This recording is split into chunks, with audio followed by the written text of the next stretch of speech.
¿Qué tal? ¿Cómo le va? Muy buenas noches. Le saluda Jaime Barrera y me da mucho gusto darle la bienvenida a una emisión más de Periodismo en Plural en este lunes 9 de febrero. Hoy en la mesa Esperanza Romero Díaz.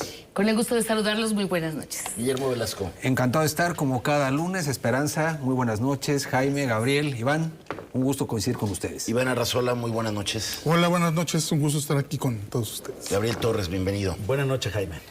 Tenemos tres temas hoy. Uno, sin duda obligado, la detención la semana pasada del alcalde de Tequila, Diego Rivera Navarro, quien pues prácticamente desde que llegó y asumió como alcalde en octubre de 2024, estuvo en el ojo del huracán, primero por el caso del museo, luego por una serie de impuestos que quería cobrar, hasta el mes de diciembre, que pues se le cuestionó muchísimo unos cobros que hizo a la empresa tequilera más importante de México, tal vez la más importante del mundo, hasta que bueno, pues se dio su detención, una detención de estas detenciones VIP que luego el propio secretario de Seguridad, Omar García Harfuch, da a conocer en sus redes sociales. Y a quien da a conocer en sus redes sociales es que es una detención sin duda importante.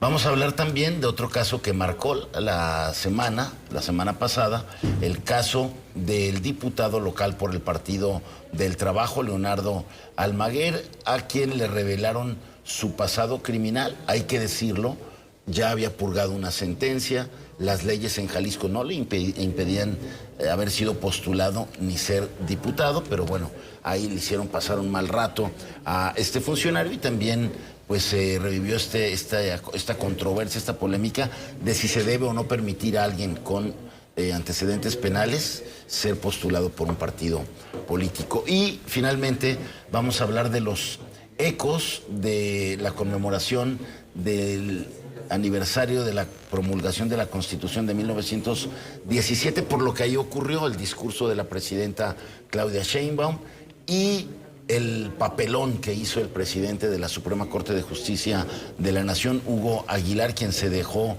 limpiar los zapatos por su directora de comunicación social, una egresada del ITAM y otro de sus asistentes, y que habla del perfil y pues de cómo ha perdido piso el presidente, que se decía iba a ser muy cercano por tener un origen indígena, el nuevo presidente de la Corte. Los temas que tenemos, Esperanzas, pero si te parece, iniciamos con todo lo sucedido en Tequila. Me parece... Es un tema del que habíamos hablado ya antes. Un tema del que habíamos hablado antes y en el que aquí habíamos puesto sobre la mesa la conducta del alcalde en el menor de los puntos, como un prepotente, arbitrario e impositivo con sus compañeras y agresivo con sus compañeras ediles en Tequila, que por cierto, una de ellas desde hace meses, más de un año, desde que prácticamente llegó, tuvo tal conflicto con él que acudió hasta las autoridades a poner cartas en el asunto y a decir, me tiene bajo amenaza, tengo temor.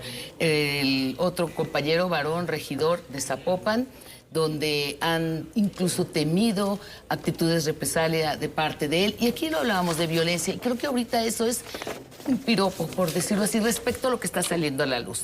Ojo, esto se trata de lo que obra en actas, averiguaciones a las que como medio el Grupo Reforma y Diario Mural tuvo acceso a lo que declararon aquellos que motivaron como las pruebas más contundentes, porque no es una, son varios testigos que están resguardados en el anonimato.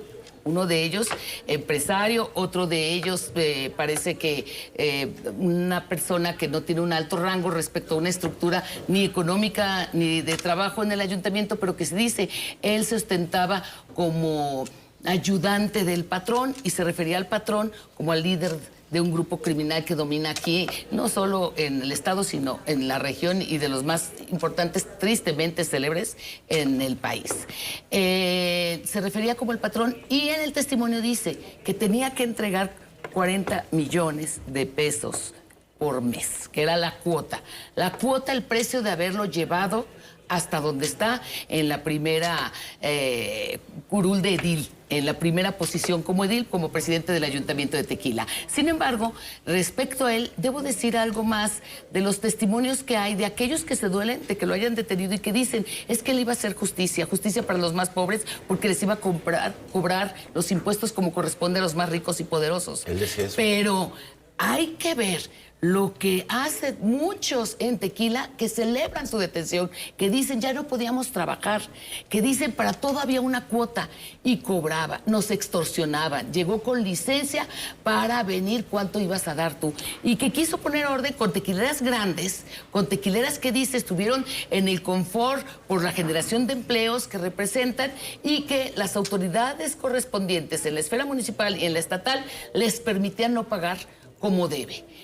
Indebidos si estaban fuera de orden, si estaban irregulares, pero la manera en que quiso irse con 20 tantos más de lo que venía cobrando del impuesto predial, lo que desata esta situación y muy revelador, y aquí lo mencionamos, el día que hablamos en el programa del acuerdo que se establece ya con la intervención de Pablo Lemos como gobernador, con instancias federales, cuando dicen se arregló, la empresa va a pagar 10 millones en lugar de los 60 millones de pesos, me refiero a Tequila Cuervo, y el mismo día siguiente, unas horas después, la empresa ya lo había denunciado por extorsión. Significa que pago, pero no estoy de acuerdo con tu conducta. Y lo que tú ya diste como antecedentes, yo a lo que voy ahorita es que fueron 3 funcionarios detenidos, él, 2 más con orden de aprehensión, según lo revela hoy otro medio nacional, Milenio, que da a conocer detalles, nombres, qué puestos ocupan. Hay 2 prófugos, efectivamente. Pero que las órdenes de aprehensión no estaban recientemente dictadas. También esto es algo que queda mucho para revisar. Y hoy, desde el gobierno federal, cuando quien ahora es un integrante de su vocería de la presidenta Claudia Sheinbaum, la diputada federal de Morena, Marilyn Gómez Pozos, dice, es falso que hubo una coordinación con Jalisco, es falso lo que dice el gobernador Pablo Lemos, de que en todo momento hubo entendimiento, fue un operativo 100% federal. Y dice, y que no venga la oposición a decir, es que vean que Morena está podrido. La conclusión, yo aquí lo he dicho, revisemos. Hace un año, mayo del 2025, alcalde de Movimiento Ciudadano, el de Teuchitlán. La PUS sale en cuanto le rascas. ¿A dónde están llegando los grupos criminales? A penetrar a los ayuntamientos y después a controlar las corporaciones policíacas y las corporaciones o las dependencias donde se hace contratación de obra y compra de insumos y materiales. Lo decía la presidenta en la mañanera al día siguiente de la detención, que ella personalmente había recibido quejas del alcalde. Denuncias, quejas del alcalde, y además era un secreto a voces, eso es lo que hay que decirlo con toda claridad. Por todos lados, no solamente son los grandes tequileros, hay que subrayarlo, que es cierto. Eran los pequeños comerciantes, la gente común y corriente, los taxistas, todo mundo estaba siendo afectado en Tequila. Si aquí lo que es sorprendente es teniendo todos estos elementos y antecedentes, hoy consta en el propio documento de la Fiscalía General de la República que esto no empezó ayer, ni se va a detener hoy con la detención, también hay que decirlo. A ver, este personaje detenido por extorsionador, por vínculos con la delincuencia organizada, inclusive, según consta en ese expediente de la Fiscalía, ya había levantado y secuestrado a los que eran sus competidores en Morena para llegar a la alcaldía de Tequila. Es decir, esto data de mucho tiempo atrás. No es privativo, por cierto, de Morena, aunque se han sido los campeones en la narcopolítica, pero es cierto que esto ha operado con todos los colores partidistas. El narcopoder, es decir, los gobiernos, hoy lo apunta muy bien Gabriel Torres en su columna, el eslabón más débil es el municipio. Y además, como bien lo refiere Esperanza, van siempre por las mismas dependencias que garantiza el dinero a través de obras públicas, la seguridad y efectivamente también el catastro. Más lo que se acumula esta semana, porque efectivamente esto es la delincuencia organizada convertida en gobierno. Yo creo que no hay que ponerle matices. Operando con las patrullas eran los levantones de la gente. Esto es increíble, es decir, es la fuerza de un municipio, toda la fuerza de un municipio que fue respaldado seguramente por la delincuencia organizada para conformarse, hoy pagando esa cuota. Entonces yo diría adicional a lo que se ha comentado. El narcogobierno tiene colores, pero me parece que Morena ha sido muy destacado. La presidenta lo refiere en la mañanera, pero aquí la pregunta es hasta dónde van a llegar porque sí parece haber intocables en el país. Lo de Tequila tiene sin duda alguna mucha relevancia y tal parece que era insostenible. ¿Qué pasa en Culiacán? En donde me parece que el caso de Tequila será un asunto de niño de pecho respecto a otras entidades donde incluso escala más allá la narcopolítica. Pero también lo referíamos, la presidenta se encuentra atrapada. Hoy eso le da puntos a García Harfuch, sin duda alguna. Es más, tan es así que hoy Morena efectivamente quiere colgarse en ese logro, me refiero al Morena local, pero hacen unas maromas increíbles porque todos salieron en su momento en la defensa del alcalde de Tequila. Si revisamos un poco lo que escribieron en redes sociales, era decir, está trabajando por la justicia. Me preocupa, pensando en el futuro, la presidenta interina, Marisol Rodríguez, en una entrevista que le hacen en los medios de comunicación, asegura que ahí no hubo extorsiones. Entonces, ¿de qué se trata? Es decir, porque a mí lo que me preocupa es no solamente lo que hay, sino lo que viene. Y la incertidumbre y la crisis de gobernabilidad que significa un ayuntamiento hoy así, que en una total opacidad e incertidumbre, pues no sabemos a qué atenernos. Presión también de Estados Unidos, Jaime, sin duda alguna.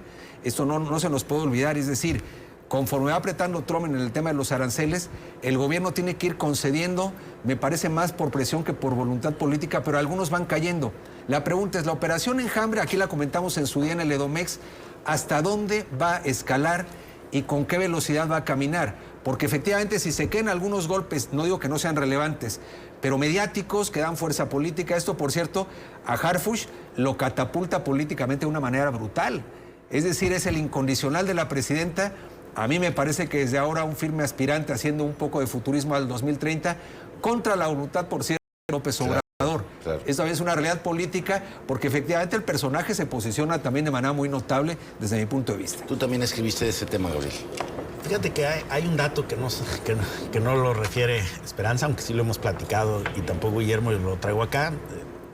Suscribo todo lo que dijeron, pero diría, este alcalde no solamente extorsionaba con el predial, amenazaba a sus compañeras regidoras en el Cabildo, sino que además tuvo el mérito también de colgarse, de golpear a un reportero de Televisa que fue a levantar una nota cuando el señor había dispuesto de un lugar que estaba asignado a un museo del tequila para hacerlo su residencia particular.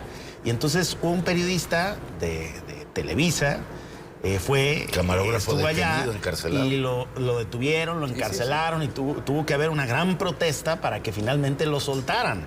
Entonces, pues los rasgos autoritarios y cuasi delincuenciales los tenía en todos los ámbitos, no era solamente, como decían por ahí algunos, es que les cobra a los poderosos, ¿no? Y a los reporteros que les pagan nada, sí. Esos que les hacen, porque esos qué daño le hacían, ¿no? No, era un perfil autoritario, delincuencial, que estaba ahí, y a mí me preocupa también, siguiendo la narrativa de Guillermo, la sustitución, porque el alcalde que llega por votación dividida, cercana, pues ¿no? Hoy estaba viendo un video de que estuvo en el Palenque celebrando un narcocorrido bien, pero muy eufórica también. Sí. Entonces, así como que pensemos que el ayuntamiento ya quedó en manos distintas. Liberado de ese tipo de influencias. No, la primera señal que nos damos cuenta es que no estaba muy lejos por ahí, ¿eh? ¿Tú cómo viste el asunto, Iván? Pues coincide la detención del alcalde de Tequila con un artículo en el New York Times donde dicen la presidenta no puede ir a fondo en el combate a los crímenes, a la delincuencia organizada por todo el tema de la protección y las ligas que tienen con la clase política y gubernamental en el caso preciso de Morena, ¿no? a mí me queda claro, Jaime, que el compromiso de la presidenta con pacificar al país, ir en contra de la delincuencia organizada es real. La cuestión es que estamos dentro de un contexto en el cual me parece que las acciones que se toman pues van en un sentido contrario. Hoy precisamente una declaración del gobernador Pablo Lemos donde decía, bueno, para la sustitución del alcalde en Tequila, lo que tomamos en cuenta fue la sugerencia de la Secretaría de Gobernación. Fue la Secretaría de Gobernación la que sugirió que ese perfil sea el que llegue a sustituir al exalcalde Rivera a Tequila. Y aquí una pregunta que surge es, ¿qué tan amplio o qué tan grande es este nivel de penetración que ha tenido el crimen organizado en este municipio.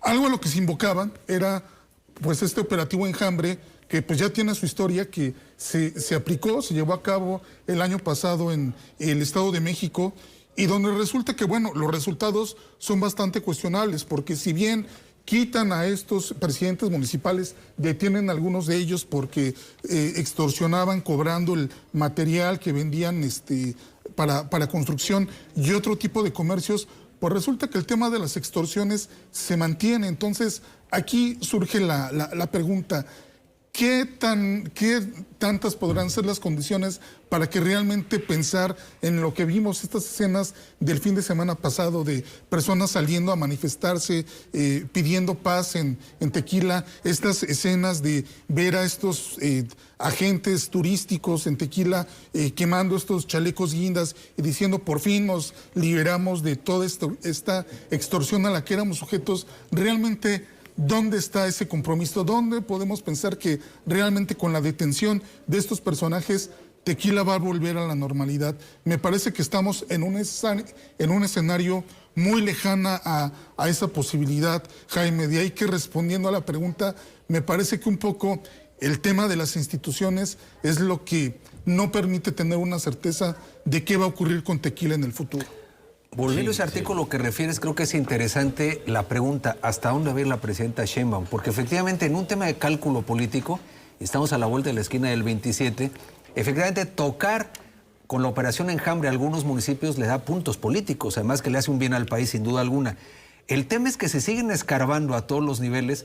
Es muy probable, uno, que se queden sin candidatos o muchos candidatos y que el golpe político a Morena, insisto, no el único partido vinculado con el narcotráfico, también hay que subrayarlo, pero hoy efectivamente es el partido cuyos vínculos y vasos comunicantes con el narco son más evidentes. Pues por estar en más espacios de poder. Tienen más espacios de poder, lo cual es natural. Entonces, aquí yo creo que el tema de fondo es hasta dónde va a querer ir la presidenta con este tema que es sumamente delicado. Y también esto presagia, lamentablemente, que el narco ha sido y será un actor muy relevante en el 27, movilizando gente, financiando campañas, inhibiendo candidatos. Lamentablemente en el proceso electoral pasado hubo cerca de 40 personas asesinadas entre candidatos, funcionarios. Es decir, el narco va a jugar y está jugando en las campañas políticas.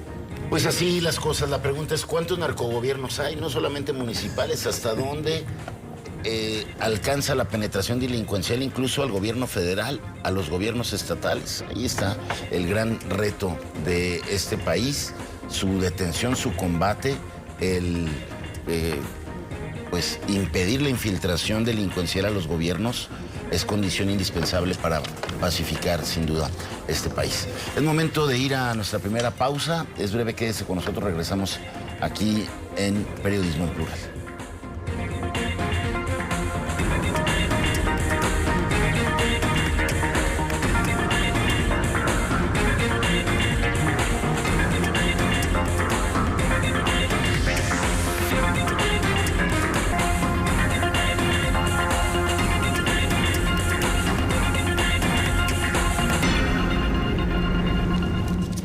Gracias por continuar con nosotros aquí en Periodismo en Plural. Vamos a un caso que de alguna manera pues se relaciona, porque habla de el perfil de quienes llegan a los puestos de elección popular, a los que tienen un cargo público, que deberían ser por personas de reputación probada.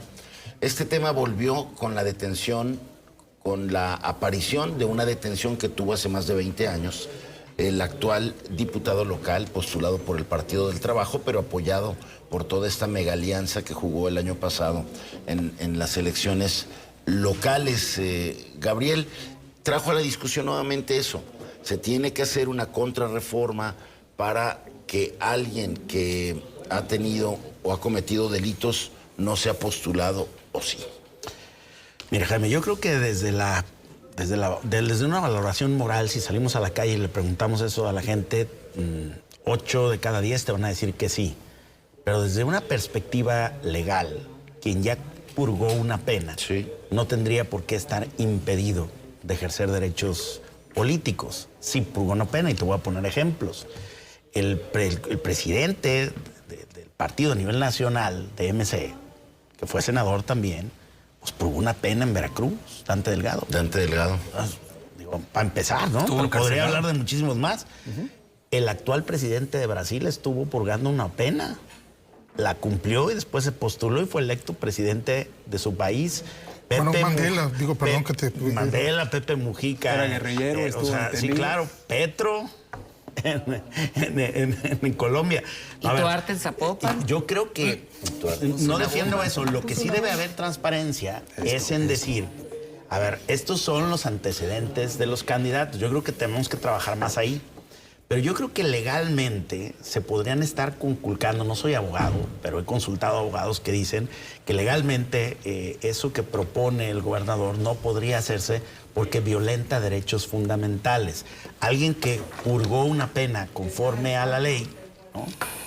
No tendría por qué quedar, digamos, impedido del ejercicio de sus derechos políticos.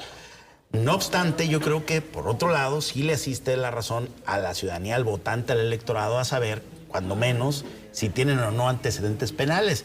Y entonces no estaría mal agregar en su currículum para registro si tienen o no antecedentes penales, no como un requisito de elegibilidad, pero sí como una parte De transparencia, de no dar gato por liebre. Si yo sé que estuvo en estas y ya está perdonado por la opinión pública, digamos, o no le importa a sus votantes, pues va a ejercer su derecho. Yo creo que lo que en todo caso nos hace ruido es venirnos a dar cuenta tanto tiempo después de que tal o cual persona tenía antecedentes de ese tipo y en un momento en donde la seguridad y la delincuencia están tan, digamos, tienen una situación de asedio al país, lo acabamos de decir en el segmento anterior, pues yo creo que pensar en funcionarios públicos de elección popular con un pasado, digamos, de haber sido convictos, pues yo creo que es un tema de transparencia que deberían de evaluar sus electores. Aunque llamó la atención, Iván, que en elecciones sí circuló ese mismo antecedente en redes, pero no llamó tanto la atención en la campaña. Ah, sí, circuló, mira, no sabía eso. Sí llama la atención cómo esta vez la embestida fue con todo, justo por esta actitud incómoda y crítica al tarifazo y al tarjetazo, ¿no? Como que hubo una operación detrás de esa difusión. Y bueno, y también se habla de que hubo una filtración, ¿no? Precisamente como de toda la información que hay atrás Porque de... ahora sí de pegó de lunes a jueves hasta que salió. Sí, los pecados de juventud ahora sí afloraron con todo, ¿cómo no? Pues estaba muy amarillo el tema, ¿no? Yo creo que sí les daba, además, en medio de una crisis de comunicación, pues haber colocado un tema así les daba un distractor, Da ¿no? oxígeno. Por unos días. 3 o 4 días, tampoco fue tanto, ¿eh? Pero ibas, Iván. Me parece que, a ver, y esto ligado con el tema que estábamos discutiendo anteriormente, de que ahora los partidos y en la opinión pública, pues hay este ánimo de, bueno, es que tenemos que cuidar mucho más los filtros, ¿no? De qué clase de personas llegan a ser candidatos en una elección. Me parece que ese es uno de los puntos sin duda importantes. Es relevante conocer estos perfiles, saber si tienen algún tipo de antecedente penal, pero no solamente eso, Jaime, o sea, realmente un partido se tiene que responsabilizar también por lo que ese candidato que se convierte en representante popular hace, lo que realiza. O sea, viendo, por ejemplo, hoy la declaración de la presidenta de Morena a nivel estatal, que decía, bueno, no es que nosotros en ningún momento lo protegimos, o sea, lo único que dijimos, pues, es de que estaba bien que cobrara los impuestos que quería cobrar. O sea, realmente es, si lo vemos ya a la distancia, pues es una locura, cuando de lo que estamos hablando es de que tienes responsabilidades, te tienes que sujetar, y los partidos también son responsables por el ejercicio de gobierno de estas personas. Me parece que en todo este asunto, que sin duda es un asunto turbio, que se trata en parte de desviar la atención, ¿no? Hay que decirlo con todas sus letras, de las discusiones que se están dando alrededor de lo que es el tema del tarifazo, alrededor del tema de la seguridad, pues esto sin duda pues desvió la atención. Pero aquí entonces el punto, me parece, es, ¿le vamos a entrar de lleno a esta discusión o únicamente nos vamos a quedar ahí como en una discusión que pues en realidad no nos va a llevar a ningún lugar, ¿no? En ese sentido, me parece que tanto el diputado como el Partido del Trabajo mal en el sentido de, pues, de alguna forma tratar de encubrir, tratar de, pues, no dar la cara cuando lo tenían que hacer, y pues un muy mal manejo mediático de todo el asunto, ¿no? Un episodio triste. Porque hay una falta de respeto al votante, ¿no? Yo creo que sí, como bien lo apunta Gabriel, falta transparencia, respeto al votante. A ver, por principio el político, claro, esto es un planteamiento que a algunos les va a sonar un tanto romántico e idealista, tendría que haber probidad. La vida del político tendría que ser, más allá del ámbito legal, ejemplar por lo que representa. Es decir, no solamente un diputado, un presidente municipal, un gobernador, un ministro de la Corte, del cual vamos a hablar un poquito más adelante. Pero quiero decir, hay un tema de ejemplo para los demás desde la vida pública, que muchas veces no se da ejemplo. A ver, robarse camiones, portar armas y demás no son precisamente pecados comunes de juventud. Yo puedo entender que alguien se puede emborrachar, manejar a más velocidad, en fin. Efectivamente, hay ciertos periodos de inmadurez natural propios de la edad. Pero efectivamente esto va un poco más allá, ¿no? Digamos, los pequeños pecaditos de juventud que hoy busca minimizar Almaguer. Pero es cierto lo que dice Gabriel, en todo caso, si esos delitos, que son delitos para llamarlo con su nombre, tuvieron ya la pena correspondiente, en estricto sentido, la ley permitiría a este personaje competir. Pero aquí me parece que el tema es la falta de transparencia y efectivamente la calidad de personajes que presentan los partidos políticos, que se tendrían que hacer más cargo y más responsables por respeto al electorado. Y desde luego un muy mal manejo de comunicación. Cuando Almaguer es imputado por esto, claramente, desde el punto de vista político, aquí no hay casualidades, en un timing como distractor, como cortina de humo, pero él desaparece 10 días de escena y sale el PT con una narrativa pobre, mala y demás. Evidentemente crece la expectativa y crece la mala imagen que podía haber crecido solita, en realidad, dado los antecedentes del personaje. Agredieron hasta a los reporteros en la rueda de prensa, o sea, sí, o sea, no lo pudieron haber manejado peor. Es increíble, o sea, estas personas tenían que tomarse un curso de comunicación urgente. Qué bien les podrías dar tú, Guillermo. De gestión de crisis, que luego se hablaba. Es que es brutalidad. Cuando tienes un error de ese tamaño y encima de todo manejarlo tan mal, pues me parece que es indefendible. Con independencia de que el personaje, yo no lo puedo medir, en la rueda de prensa. que esté el personaje arrepentido, que diga no lo voy a volver a hacer, esa es otra historia. Por lo pronto me da la impresión que como él hay muchos que son políticos no ejemplares y que la conducta se deja mucho que desear. Esa es la realidad, insisto, más allá del ámbito legal. Efectivamente. Es momento de que los partidos políticos trabajen respecto a lo que se desea. ¿Qué pide la sociedad? Yo creo que para cualquier posición, al margen del grado o nivel de escolaridad, que eso es otro terreno, que estén calificados, ¿verdad? Se busca personas probas.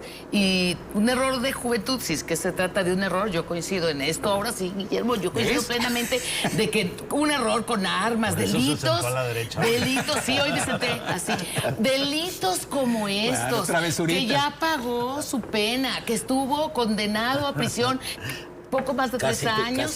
Casi 3 años, pero el Poder Judicial también tiene que salirnos a dar una explicación. A mí no me queda claro cómo le pudieron conmutar la pena por el tipo de delito por 10,000 pesos, cuando todavía no estaba el sistema de justicia penal, que ahora es más benévolo para los temas de negociar. Esa es otra derivada interesante. Negociar, pero bueno, ese es otro tema, el una del sistema penal. Del proceso en el pero Poder Judicial. Yo no quiero volver a juzgar al diputado Almaguer, sino lo que quiero decir es que ciertamente, y los expertos en derecho te dicen, tiene salvo sus derechos político-electorales, tiene derecho a buscar una curul, a ser diputado, a estar en una boleta, pero lo que yo creo que los partidos no tienen derecho es a ocultárnoslo, porque debe de transparentarse. También nosotros los periodistas debemos de hacer nuestra tarea de investigar, de corroborar antecedentes, pero pues hasta en los partidos los presidentes, integrantes, hay muchos con antecedentes. Los únicos que investigan es el gobierno. No, es que ese es el punto. Y filtran las fichas. Más que investigar es abrir es que ellos controlan cierta información y la filtran, la administran, la dosifican. Yo como periodista sin empacho digo, yo no le tengo miedo a una filtración. A mí me parece que las filtraciones se trabajan, pero no hay que ser ingenuos. Se dan a conocer o pretenden que las des a conocer en cierto momento. Hay que saber. En el timing de ellos. Y aquí hay que decirlo también, el diputado Almaguer ha sido en el discurso muy congruente y muy combativo con el tema del tarifazo. Es estaba siendo muy incómodo y resultó muy oportuno sacarle su negro pasado. obús. De hecho, Pero se la qué deben, bueno que salió el negro pasado para revisar si se debe o no cambiar. ¿Y cómo estuvo esta negociación? Que también aprovechemos y nos den la transparencia de decir por qué se pudo con 10,000 pesos. Capaz de que resulta que se diluyeron las pruebas, de que no era tal, o de que ni siquiera estaba participando en esos delitos, porque a mano armada, camiones de carga de cerveza, a mí me parece pues que son de entrada delitos graves. No, y estuvo preso. la inmadurez de la un buen número de juventud, años. como hemos dicho. Ahora, otro detalle. Desde 2008 ya estaba en Jalisco el tema de que se está buscando el nuevo sistema de justicia penal. A lo mejor tuvo excelentes abogados defensores o excelentes padrinos ya desde la política que pudieron llegar a esa negociación que con 10,000 pesos la libras. Ya pasaron los años, ya quedó en el pasado. ¿Tiene derecho? Sí, con la ley actual. Me estoy enterando también por expertos en derecho que tiene derecho que se cancelen los antecedentes penales, porque yo hacía la observación. Entonces es grave, a mi manera de ver, que haya mentido diciendo que no tiene antecedentes. Pero si efectivamente no los tiene porque solicitó la cancelación y la ley también lo permite, entonces... Lo dijo el IEPC en el comunicado. Recuerda que manda un pase a gol el gobernador, muy seguro además, dijo, le voy a pedir al instituto que diga por qué lo pudo registrar si tenía antecedentes penales. Y el IEPC le contesta, funda y motiva, y le dice, porque la ley Por no una pide reforma la que constancia. Sí, respondió técnicamente el mismo lo que partido, marca la ley. Pero no puede. Entonces, legalmente ni siquiera es un requisito de elegibilidad. No, pero voy más allá. Yo decía en el aspecto moral, mentir, Ok. no debe ser. Si él miente diciendo que no tiene antecedentes Pero es que penales, no. pero no los tiene técnicamente, porque le cancelan sus antecedentes, dado que ya compurgó la pena, Pero imagínate. dado que ya lo resolvió. ¿Y por Yo qué sé- no está en el catálogo de delitos? Exacto. Hay un antecedente penal que ese no se puede borrar, que es el de ¿Deudor alimentario? trata de personas de deudor alimentario y delincuencia organizada. Ahora, si te sometes al criterio Ahí había de delincuencia ética política, el problema Ahí es que había eso... también. Ahí había delincuencia. Eso no existe Bueno. en la mayoría de los políticos, porque fíjate, tú estás mencionando, Esperanza, el compromiso con la verdad, que tendría que ser la transparencia Claro. respecto al votante. A ver, eso sería lo ideal. Pero estos personajes van a ocultar sus pecados de juventud, evidentemente porque van tras el beneplácito del electorado. Además fue electo por mayoría, A ver, ni siquiera es de claro. representación proporcional. Eso es un dato no También menor, habría que bajar a la responsabilidad que tienen los electores en quién mandan al Congreso y que a veces no se dan el tiempo ni de verificar la Esa es hoja otra, de vida Esa es y otra. votan, Votante no tuvo todo oportunidad. para un partido sin verificar a quién están votando. Yo cierro con que creo que los partidos políticos deben de empujar a que desde el Congreso sus representantes hagan modificaciones a la ley para que solo lleguen al Congreso y a las regidurías aquellos que no cuenten con antecedentes de haber estado condenados por un delito Se van a grave. quedarse, Punto. se van a quedarse en candidatos algunos partidos, ese es el riesgo. Pero fíjate, a mí ¿sabes qué me preocupa? La desafección política en su conjunto que suscitan estas cosas. Porque se llega a la conclusión, equivocado o no, de que todos los políticos son iguales. Es decir, de suyo hay desafección y descrédito de la clase política, de todos los partidos, de todos los partidos políticos. Y cuando vemos este tipo de situaciones, evidentemente la política como una actividad que tendría que ser noble, de compromiso con la verdad, de compromiso con el bien común, pues queda etiquetada de una manera bastante... Ahora, es cierto que hay que responsabilizar al ciudadano, coincido plenamente con Gabriel, porque efectivamente a veces votamos en bloque por una marca y ¿quién se pone realmente a revisar? Pues la ruta de vida de un personaje político. Me parece que eso lamentablemente no existe. Hay una frase en política que dice, si quieres que te recuerden tu pasado o algo que olvidaste, métete de candidato. Aquí en esta, les digo que no falló, sí circuló un poco, pero no llamó la atención. No prendió como prendió ahora. En campaña, como prendió ahora. Y sin duda, pues el votante debe de tener ese elemento de decisión, que en este caso no lo hubo. En este caso no lo hubo. Sí. Bueno, me parece que ¿Qué tanto, ahorita ya no podemos evaluar eso, pero qué tanto de haberse sabido la gente hubiera votado o no por Leonardo Almaguer? Esa es como otra pregunta, ¿no? esa es una pregunta y que es todo un misterio, porque igual y en una de esas gana Pero a ver, aquí, de todas formas, Jaime, Porque invitó las chelas en su pero día. es un asunto, me parece, también de responsabilidad política. En algún momento en este país un escándalo político llevaba a que una persona tuviera que dejar el cargo, ¿no? Ahora me parece que estamos ante un sistema en donde por donde le busques no hay forma de podernos deshacer de este tipo de políticos, ¿no? Que mienten y eso Pero pues, es desesperanzador. No es cosa menor la pregunta que haces, Jaime, porque efectivamente lo más lamentable es que bajo la lógica de roba, pero reparte, la gente hoy podría votar incluso a verdaderos impresentables en una lógica pragmática en la política. Una especie de Robin Hood. Un Robin Hood ahí. A ver, Y se han votado en el pasado, Volviendo ¿eh? al primer, al Escondían primer las segmento. fichas. ¿No sabían quién era el alcalde en Tequila? Claro, por supuesto. ¿A qué se dedicaba y cuáles eran sus Esto no es de, prácticas? ahí tienes, esto no es de ahora. Había Su ruta de secretos vida era a muy voces ahí destacable que de lo años criticaban. atrás, por Sí, claro. supuesto. No. Pues mira, yo creo que cabe una reflexión también, tanto para la autoridad electoral, los partidos políticos, pero yo sí me quedo también en el ciudadano más crítico respecto a quienes nos tienen que representar, porque efectivamente esa visión acrítica de votar emocionalmente, porque a lo mejor un personaje que es un verdadero delincuente, aunque haya ya, digamos, purgado sus penas, pues a lo mejor es un personaje simpático, que conecta, con buena comunicación. En este caso ya vemos que no hay buena comunicación, pero quiero decir también dónde está la visión crítica del elector. Bueno, es todo un tema, porque al Congreso debe llegar lo representativo de la sociedad, y también es representativo de la sociedad alguien que está purgando una sentencia, que la cumple, que se reinserta a la sociedad y que funcione el sistema de reinserción. Aquí lo que queda oscuro hasta el momento es la actuación del Poder Judicial en ese convenio por 10,000 pesos. Y también la autoridad electoral, creo yo, debe de garantizar al ciudadano que tenga todos los elementos de decisión para votar. La transparencia, ¿no? Para votar por un candidato, ¿no? Bueno, pues tenemos que ir a una nueva pausa. Es breve, quédese con nosotros. Regresamos aquí a Periodismo en Plural. Vamos a hablar de los ecos de esta ceremonia de aniversario de la Constitución, donde la presidenta le respondió a Donald Trump, que ayer hizo berrinche por el espectáculo de medio tiempo del Super Bowl, con la participación de Bad Bunny, pero también Hugo Aguilar se dejó lustrar los zapatos. Regresamos con ese tema.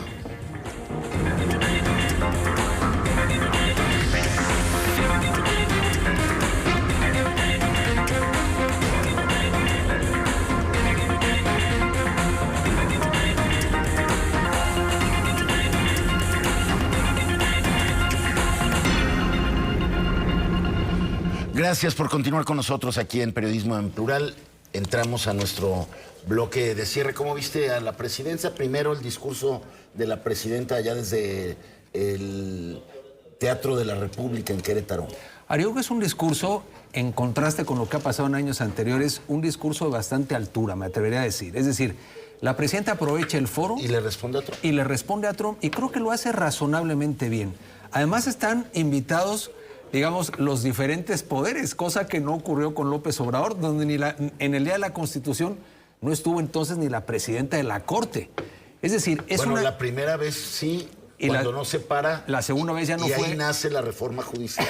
Por cierto, justamente ahí empieza ese plan Ahí plan nace la C reforma del presidente judicial. de la República, donde empieza la ruta del desmantelamiento de las instituciones, Por no haber separado la presidenta. ¿No? paseando por no a los vapeadores, el tema del INE. Ahí se cocinó la sobrerepresentación. Entonces, es una fecha histórica. Que se mueve, no sale en la foto. Ese es el tema. Y esa se quedó sentadita. Bueno, aquí finalmente asisten, la presidenta aprovecha viaje para responderle a Donald Trump, se habla de las instituciones. Yo creo que tiene sentido. Y está la presidenta del Congreso, está el presidente de la Corte, que ahora nos vamos a referir a él. El gobernador panista. El gobernador panista, Que es también decir, habla. Es un acto de mucho más equilibrio político, eso me parece que lo tenemos que destacar. Ahora, el hallazgo en cuestión del ministro que se dejó apapachar por su directora de comunicación social para un lustrado impecable de zapatos, pues se convirtió en la nota, esa es la realidad. Sí, sí, Amén del buen discurso de la presidenta a unas Sheinbaum. cuadras de ahí del teatro. La verdad es que analízalo simplemente desde la cancha mediática, el tema del ministro pasó a ser la nota más comentada por encima del discurso de la presidenta, que era un discurso razonablemente bueno. Yo simplemente diría que seguramente es el tema que también a la gente le interesa más porque va de lo anecdótico y a veces no tan anecdótico. Yo sí creo que los actos de prepotencia, para decirlo claramente, han existido siempre en los gobiernos a diferentes niveles. Pero hay de prepotentes a prepotentes. Aquí volvemos al punto, sí se voló la barda de una manera indigna, espectacular. Y a veces, cuando hay más resentimiento en un personaje político y se empodera, esos son los peores actos de prepotencia, el decir, ya llegamos. Entonces, que dice venir de huaraches, representando a los pueblos indígenas, hoy este acto, contrario a lo que se diga de que él no se dio cuenta y que cayó la nata y lo describen así con lujo de detalle, con café, la verdad es que yo no veo un hombre preocupado por levantar a una persona cuando te sientes incómodo de algo que no es digno, más que está una mujer a tus rodillas prácticamente limpiándote los zapatos. Yo creo que no tiene justificación el tema, pero además, Jaime, con esto termino. No es el único acto. ¿Dónde están las Cherokees? Las regresaron porque los exhibieron. Claro. Los que no iban a usar toga para no ser de alguna manera unos ministros ostentosos, ¿no? Después, los restaurantes que frecuenta el señor ministro, donde dijo que fueron de madrugada a un restaurante ahí en Polanco de lujo que abre 24 horas, ¿no? Entonces dice, es que los demás estaban cerrados. Se fueron a un tentempié, a un lugar para una junta de trabajo. Es decir, uno a uno me parece, ¿sabes qué los mata? La hipocresía del doble discurso. Porque esto ha existido siempre, esa es una realidad. Pero el tema es que cuando tú llegas con el discurso de ser diferente, y no solamente no eres diferente, sino eres mucho peor, pues efectivamente el golpe es brutal. Porque si te hubieras quedado calladito, pero ellos llegan y dicen, no, aquí va a mandar el pueblo en la corte. Pues nada de eso. La pifia viene el día de la Constitución, cuando él representa al poder que defiende la Constitución, ¿no? Yo les debo confesar que no había tenido oportunidad de ver el video y como íbamos a hablar del tema, dije, lo tengo que ver. Y si lo veo fuera de contexto, yo he visto en muchas ocasiones a ellos y a ellas limpiando zapatos a ellos y a ellas. Y me han limpiado los zapatos y no ocupo ningún gran cargo. Pero cuando se trata de un acontecimiento importante en tu vida, que es el caso, no te rías, Jaime, de la investidura. Yo sí creo que el presidente de la Suprema Corte de Justicia de la Nación no debe de salir con una mancha. No le creo. La nata del café, no la creo. Porque si tomas café con leche no te hace nata. Ese es un cuento chino. Yo creo que se siente tan incómodo a posteriori, pero tampoco creo que sea una muestra de su prepotencia. No lo creo. Creo que en estos tiempos de redes sociales y de la facilidad con la que puedes destrozar a alguien o elevar a alguien, descontextualizas, tomas la historia a partir de que la colaboradora se agacha y le limpia el zapato y definitivamente, qué bárbaro que lo permite. Pero resulta que el señor tiene que entrar, subir al estrado, es el presidente del máximo tribunal de nuestro país. Pero tiene manita, si se puede agachar y a lo mejor tiene panza y no se alcanza, o a lo mejor está bloqueado, qué sé yo. A mí me ha pasado, cuando no tenía panza, que en mis 15 años y se agacharon 10 a limpiarme hasta el acomodo del último listón. Bueno, pero ahora se queda la quinceañera. No, él era de los personajes importantes precisamente por representar. La investidura lo es. Justamente, no perdamos la de tendría vida. que respetar, Es el representante. investidura. No lo estoy defendiendo, por eso soy la única que opina diferente a ustedes. Yo les pregunto, señores, ¿no les han limpiado sus zapatos? ¿Nunca nadie? Les pregunto en serio. ¿No les han limpiado nunca nadie sus zapatos? Yo sí he pagado por un bombero que me ha limpiado en a su la trabajo única muy persona que no le recojo ni los zapatos ni los calzones es a mi marido. Ahí por el aspecto de género, y quien me conoce sabe que no soy propiamente la feminista más liberal, ni mucho menos. Pero, por ejemplo, en el caso de mis hijos varones y mis hijas mujeres, es otro rollo. Yo en el tema, por el aspecto de género, no. Pero en un trato de iguales, tú me puedes limpiar el zapato y yo te los puedo limpiar a ti. En el tema laboral siempre hay una estructura vertical, pero en este momento iba a uno de los acontecimientos más importantes dentro de su agenda del año, como fecha próxima por la conmemoración del Día de la Bandera. Es el representante de uno de los tres poderes. Y si traía polvo, y si se le cayó una gota de agua a él, por torpeza, por lo que sea, una mancha de lo que fuera, pues hay que limpiarle. A lo mejor su relación de confianza con ella, o porque pues la contrató para que todo le salga perfecto al secretario, al asistente. Yo creo que más de alguno Pues lo ya haría. le estigmatizó Y a lo esta hicieron pobre en el pasado. Efectivamente, quedó estamos con en una tiempos de imagen esta redes. pobre. Pero Hasta el no ITAM nos salió quedemos las en lo patas. superficial. Estamos en tiempos de redes. Y a mí me parece que se complican más con las explicaciones. Porque decir que porque le cayó nata, no creo que tome café con nata a esas horas del día. Hombre, la verdad. hombre. No, pero bueno, y voy al punto. Lo más importante es hablar de qué ha hecho desde que llegó como titular de la Suprema Corte. Lo más importante es, ¿ya nos defraudó? Yo todavía le estoy dando el beneficio de la duda, todavía estoy viendo y con simpatía que esté poniendo orden a los grandes deudores de impuestos, que ya hay quien firmó 32 mil millones de pesos en módicos pagos, pero ya soltó 10 mil. ¡Ah, no, que no! O sea, y los que vienen, ¿no? Así empezó el alcalde. Permítanme tantito, Así ¿no? empezó el alcalde de Tequila también, queriendo poner orden con los deudores. Pero no Bueno, entraba el dinero a las arcas, Vamos ¿verdad? a tu opinión, Gabriel. Bueno, yo la verdad de ese tema... Ya te divertiste. No me lo pasé bien. O sea, vamos, me parece una anécdota, punto. Yo hablaría del Día de la Constitución, de una Constitución que se ha modificado 770 veces, que en su texto original hoy corresponde solo el 10% a su texto original. Que ahí 90% del texto fue modificado. Que Calderón, por ejemplo, modificó 110 artículos, Peña Nieto 156, López Obrador 96 y la presidenta Sheinbaum lleva en este momento 53. El que más, en perspectiva, más veces modificó la Constitución en los últimos años ha sido Peña Nieto y creo que después Salinas o incluso más Salinas en su momento.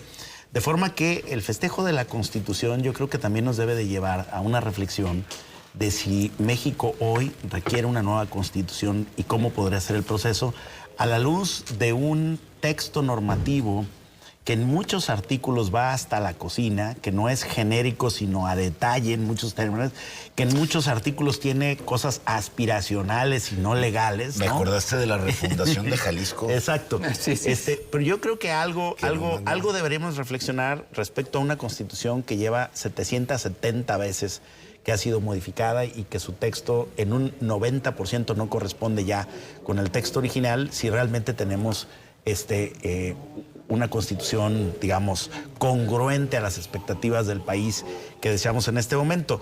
Y el otro dato importante, pues, es lo que dice el presidente Trump a propósito de la Constitución, que festeja la apropiación de la parte norte de México, que lo celebra, le pone nombre y fecha, y hace un festejo al que la presidenta, por cierto, de manera muy correcta y muy política, casi diplomática, le responde dándole salida y diciendo, pues yo no soy Santana, vamos a seguirla defendiendo la soberanía, defendiendo la soberanía siempre, y le da carpetazo porque claramente era una provocación, quería enganchar al gobierno mexicano en una discusión pues que ni le corresponde a él, ni le corresponde hoy a la presidenta. Es tan absurdo como aquella de pedirle disculpas a España, ¿no? Me parecía que entrar a ese terreno era un terreno muy pantanoso, infructuoso, que no tiene ningún sentido. Y yo creo que la presidenta le da una salida muy diplomática, además en el contexto de unas negociaciones bilaterales que significan empleo, remesas, dinero, estabilidad económica, y no creo que un tema como estos, que una actitud pendenciera del presidente de Estados Unidos hubiera dado lugar a que hubiera querido contestar de otra manera y con ello meter en problemas a su gobierno y al país. Porque es primera vez que se destaca eso, ningún presidente de Estados Unidos lo había destacado. No, bueno, pero es que el presidente Trump su forma de hacerse notar es precisamente siendo electoral políticamente incorrecto en todo. Hoy festejamos, dicen, los cuántos años 9 de la guerra de Estados Unidos contra México que ganó Estados Unidos. Otra historia. Él sí que tiene otros datos. Iván. Bien, bueno, en principio, hablando de lo que fue el discurso donde la presidenta menciona este tema de la soberanía, de que no nos arrodillamos, de que México no es ni protectorado ni colonia de nadie, pues me parece que en parte es un discurso que en los hechos no se sostiene. Lo que hemos visto en las últimas semanas respecto a estos temas, por ejemplo, del atleta olímpico que la presidenta asegura no se entregó, cuando los hechos demuestran de que en realidad fue un tema de que fuerzas de Estados Unidos operaron para poder capturar a esta persona, o el tema de Cuba, ¿no? Donde Estados Unidos fija esta posición de que dice no más petróleo a Cuba, y pues bueno, hoy a la presidenta en la conferencia mañanera pues no le queda otra más que conformarse de que vamos a enviar buques a Cuba con ayuda alimentaria, pero no más petróleo, ¿no? Me parece que en ese sentido el discurso de la soberanía pues se pone en tela de juicio. Ahora bien, hablando de lo que es este tema de la Corte, me parece que hay un detalle que digamos, echa por la borda, digamos, cualquier intento de querer justificar esto de si se le debieron o no limpiar los zapatos al presidente de la Corte, y tiene que ver con la respuesta que da, de que dice, no, es que yo cuando vi esta situación, yo le dije que ya no lo siguiera haciendo. ¿Qué muestra el video? Eso no es real. De que pues, el presidente hasta se pone así de modo para que le sigan limpiando el zapato, ¿no? Dice que pues le ofreció una disculpa. A ver, me parece que algo que tiene este presidente de la Corte es un tema de comunicación. No sabe comunicar adecuadamente. Lo mismo ocurrió con el tema de las camionetas, que pues es una situación de que, bueno, se requerían porque ya el transporte que tenemos ya no era el adecuado, y sin embargo termina reculando y echándose para atrás. Me parece que si esa parte él no la puede trabajar de mejor manera, pues le van a seguir metiendo todos estos golazos que no es hemos anecdótico, visto, ¿no? Yo ahí sí, a ver, entiendo que hay temas más relevantes que el lustrado de zapatos, pero yo creo que sí es muy sintomático de cómo opera un personaje político. Y además no se nos olvide, este personaje político llega a consecuencia del acordeón, consecuencia de una farsa electoral para apoderarse de la Corte. Y además la Corte no tiene que ser popular, hablando de las reformas, no se debe al sector indígena, la justicia es para hablando todos. De las reformas que mencionaba, enlistaba Gabriel, sin duda, de las reformas de mayor impacto en toda esta serie de cambios, es la de la reforma judicial. Claro, a ver, esa la planteó, la cantó derechita López Obrador y le ha salido tal y como la puso sobre la mesa. Él la impulsó y la presidenta Sheinbaum ejecutó. Y efectivamente llega un personaje que le cese incondicional a ambos. Un personaje que representa el interés político de Morena, nada más que en la Corte. Cuando la Corte efectivamente no está para ningún sector, e insisto, la justicia no es un tema popular. No es el tema de que hoy llegaron los afroamericanos, los indígenas. La Corte es para garantizar el cuidado de la Constitución para todos los mexicanos. Ese es el deber de la Corte y de un personaje de esta naturaleza. Y a mí me parece que efectivamente lo que sucede ahí, desde mi particular punto de vista, no es muy anecdótico. Decíamos hace rato la probidad, la entereza, la congruencia, y de esos pequeños detalles también vive un político. Porque, a ver, la Corte nunca ha sido independiente. Digo. No. Cuando a veces oigo a algunos conocidos políticos ya de edad que dicen, no, que pusieron ahí los ministros de la Corte, pues casi todos los presidentes han hecho eso. Trump lo está haciendo en Estados Unidos. Es decir, la Corte nunca ha sido independiente. Incluso, tras bambalinas, siempre hemos sabido a qué partido le debe cada ministro su llegada a la Suprema Corte, porque al final los nombraba un órgano político como era el Congreso. Es decir, yo creo que sí hay un tema respecto del mecanismo de elección de los ministros de la Corte, pero yo no creo que haya mucha diferencia respecto de la dependencia de la Corte a ciertos grupos de poder como los ha habido en el pasado. Cedillo los cambió a todos. Sí, pero el tema acá es que la promesa y la venta, el discurso, la narrativa, era que por primera vez iba a ser una Corte votada por el pueblo. Yo me quedo con algo de lo que dijo aquí Esperanza. Pues la Corte nunca se había atrevido a cobrarle a los más ricos del país, que eran los grandes evasores del fisco. Y yo lo que estoy viendo es que ahora sí les empezaron a cobrar. Sobre todo los adversarios políticos, también hay que decirlo, porque hay muchos otros empresarios grandotes que hoy jalan con la 4T que no van a ser molestados, ¿eh? Pero es decir, si hay una esta semana. Híjole. Ojalá. Yo lo que he visto es, de entrada, las primeras resoluciones a mí no me mandan una señal negativa. Todavía no veo la señal negativa. Yo no veo tampoco la positiva, pero vamos a ver si efectivamente no lleva a colores lo que es un poco el apretar tuercas. Ahora, es cierto que siempre había cuotas políticas, sí, pero había otros niveles de competencia técnica y jurídica, ¿eh? ¿Qué otra parte de los impuestos ves de la Corte que vaya en buena ruta?